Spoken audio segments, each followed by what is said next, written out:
Hi guys, let's take a look at my top 5 picks for the Necron index cards. Keep getting asked the question, like, where do I get the cards from?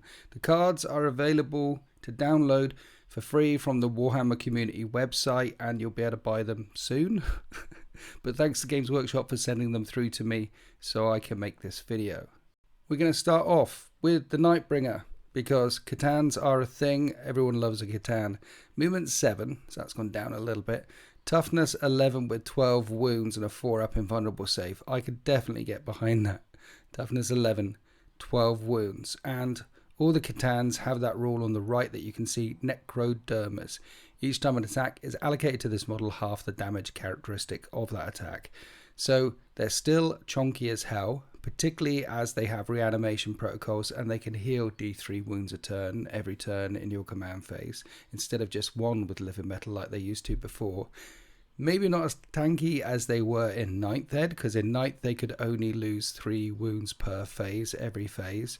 But I feel like halving all damage is a powerful thing, particularly as their toughness went up by 2 pips, their wounds went up by 3 pips. They're gonna still stick around for perhaps the same amount of time as they did before.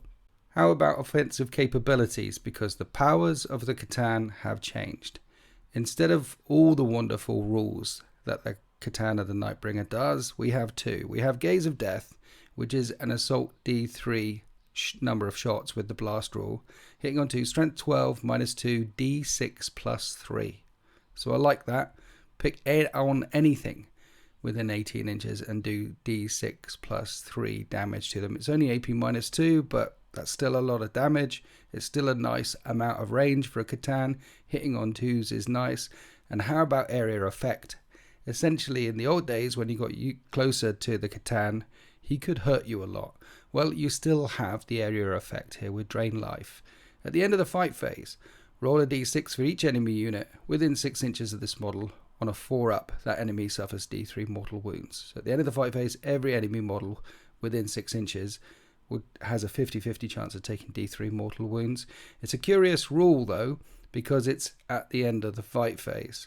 So what that means is you don't necessarily have to be in a fight. The Catan could have advanced up into the enemy lines, and they could be 2 inches away from one unit, 4 inches from another, 5 inches from another. They could be a couple of inches away from a number of enemy units, but has not been able to engage them because it hasn't advanced. And then at the end of the fight phase, regardless of whether it fought or not, it's going to do those mortal wounds on a 50-50, and that will also kick in during your opponent's fight phase as well. And then finally, we have close combat.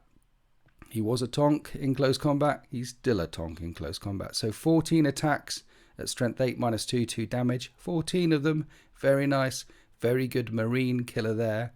And then 6 attacks at strength 14 minus 4 d6 damage, which I think that profile is pretty much ripped out of. It's there or thereabouts from the 9th edition one. So still swingy on the top end.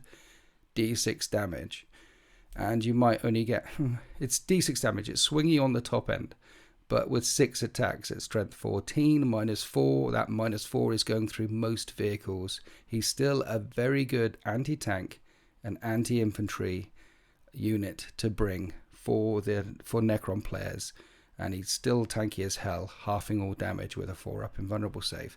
I like him. I was worried about this one. I was worried about the Catans, but all the Catans look juicy. What I think is the juiciest unit, however, is Lockhurst Destroyers. Interestingly, they come in units of 1 to 6, so you can have one of these floating around if you wanted to, but 1 to 6.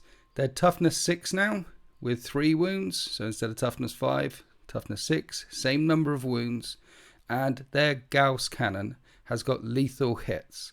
So it's strength 5 minus 2 damage with 3 shots. It used to be strength 5 minus 3 with 2 damage, but the overall AP reduction in the game, it's exactly as I would have expected it to be. Lethal hits is really nice though. On 6s to hit, you auto wound at strength 5 minus 2 damage. And in a cluster of 6 of these Lockhurst Destroyers, you're chucking out 18 shots. So at least 3 of them are going to get these lethal hits. An auto wound, and hardwired for destruction. Each time a model in this unit makes a range attack that targets the closest eligible enemy unit reroll hit rolls of 1. They always had the reroll hit rolls of 1. Now it's into the closest eligible enemy unit. But it really is the Lockhurst Lord that makes the Lockhurst Destroyers sing.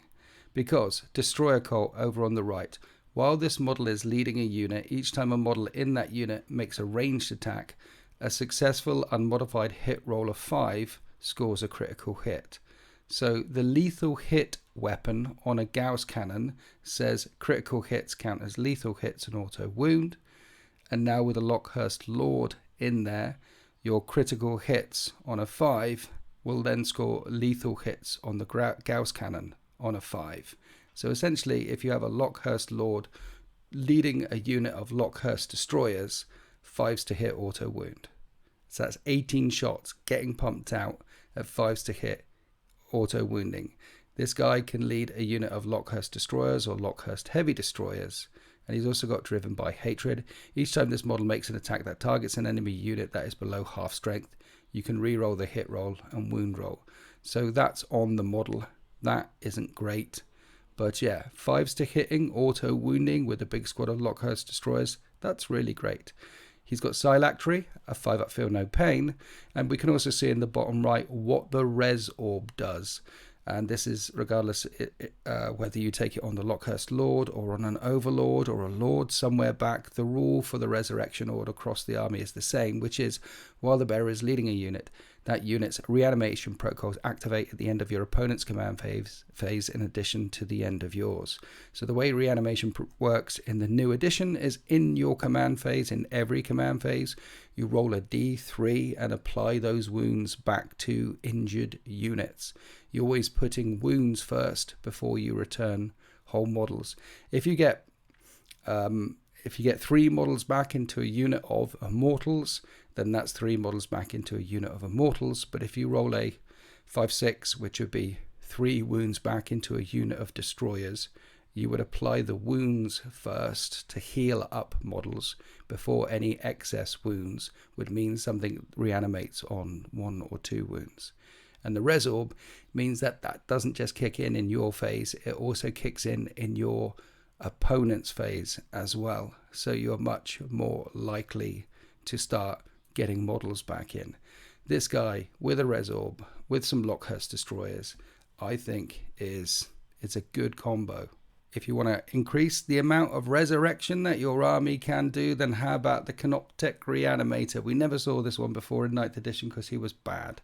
But now, no longer bad. Toughness 6 with 6 wounds and a 3-up save, but it does, so it's going to fall over quite easily with toughness 6 and 6 wounds, but it does have a Feel No Pain of 4-up. So it isn't going to fall over that easily, because Feel No Pain of 4+ doesn't care about your AP. If your AP, your shots, your wounds get all the way through, it's still got a Feel No Pain of 4-up. But this Canoptech Reanimator is now very useful because its ability to affect reanimations is now a flat area effect ability. Nano Scarab Reanimation Beam Aura. While a friendly Necrons unit is within 12 inches of this model, each time that unit's reanimation protocols activate, that unit reanimates an additional D3 wounds. Any friendly Necrons unit can be within 12 inches of this model. It doesn't matter whether this model is in close combat. It doesn't matter whether the Necrons unit is in close combat. Just so long as you're within 12 inches of it, every time you reanimate an additional D3 wounds. So in your command phase, if you are in range of one of these, you would reanimate 2d3 wounds. But you can take 3 Canoptech Reanimators. You can take 3 of any index card. So if you have a unit of, say, Lockhurst Destroyers within 12 inches of one of these, in your command phase, you will recover 4d3 wounds. And if you have a Resurrection Orb on your Lord in range of one of these, you'll recover 4d3 wounds in your opponent's command phase as well. And warriors on an objective, they recover D3 plus 3 warriors on an objective. So if you had a unit of warriors on an objective and 3 Canoptech Reanimators with 3 overlapping auras nearby, then your warriors on an objective would recover 3 wounds plus 4d3 wounds with Reanimation Protocols in range of 3. It's just, you could cluster 3 of them together, or most likely you can have overlapping auras from the Canoptech Reanimator as you spread them out across the lines. There is a way around. It does feel a little bit broken initially. It does feel like a 1 minute, my army won't die. I'll be able to just reanimate lots of wounds back in all the time. But there are ways to mitigate this if you're an opponent fighting against Necrons. Essentially, if you see someone opposite you and they've got a lot of Canoptech Reanimators in one cluster, or if they've got, what you can do is either shoot the Canoptech Reanimators, or when you try and kill an enemy unit, overkill the enemy unit. Make sure that the Necrons don't have any models left in a unit. So when it hits the command phase, they're not reanimating 2d3 or 4d3. They're not reanimating a lot of models back into that unit. I feel like on first pass, the Canoptech Reanimators, 3 of them, could feel pretty broken. And my initial thought was, well, surely this needs a FAQ. Surely this needs Games Workshop to turn around and say the Nano Scarab Reanimation Beam only affects 1 unit per aura. So if you have 3 Canoptech Reanimators nearby, you don't get 3d3. You only just get 1d3, because once per Reanimator per unit sort of rule might need a FAQ. That sort of thing. That's what they might need to go with.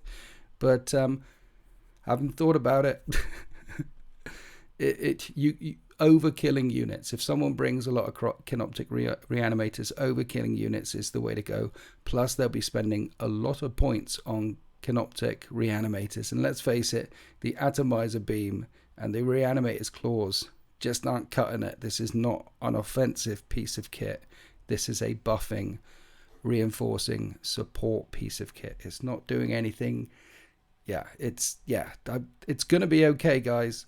Right, the last unit I wanted to highlight is the Chronomancer, who's one of the Cryptechs, and Necrons have access to lots of Cryptechs, and Cryptechs can be added to a unit in addition to another leader. So you can have an Overlord, Lord, Trazyn the Infinite, whoever you need, attached to a unit of either Lichguard Immortals or Necron Warriors, and you can add a Cryptech to that attached unit as well. But it's only ever Lichguard Immortals and Necron Warriors, and the Chronomancer's got the most unique rules that I quite like. Beforehand it used to shuck out invulnerable saves, but now I feel like the rules are even better.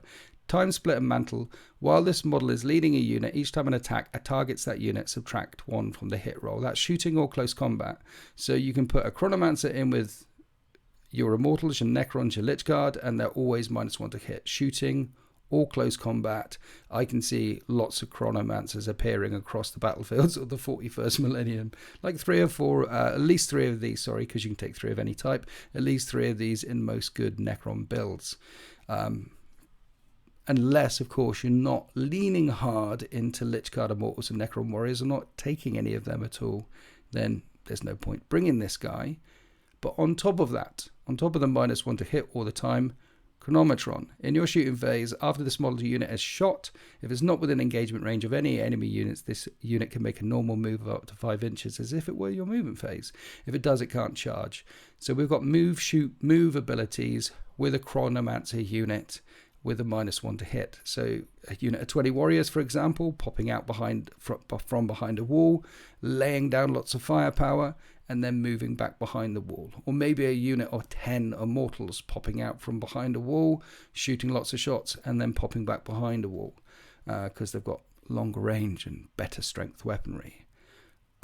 Or moving forward, shooting some guns, moving forward as again to get your OC battle line units onto an objective and contesting that off your opponent.